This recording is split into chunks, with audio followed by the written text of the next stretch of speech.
On the last full day of his trip to Asia today, Pope Francis appeared to make his most visible outreach yet to China and other countries in the region that do not have diplomatic relations with the Vatican.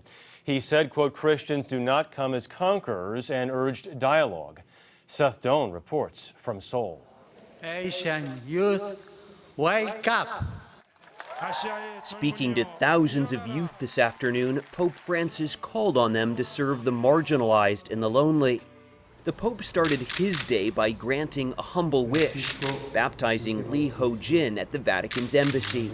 Lee is the father of 16-year-old Seung-hyun, who was one of the hundreds of teenagers killed when the Sewol ferry sank in April.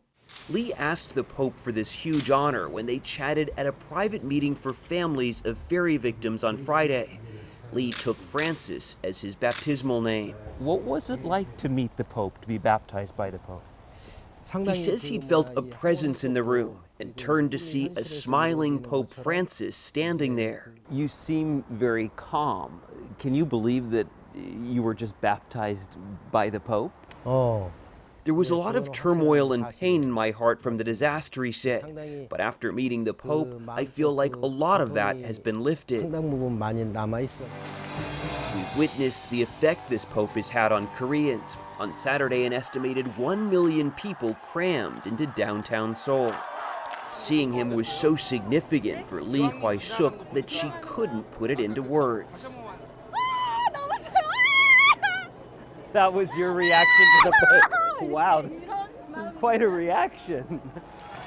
On his way through the crowd, Pope Francis stopped to greet another father of a Sewol victim.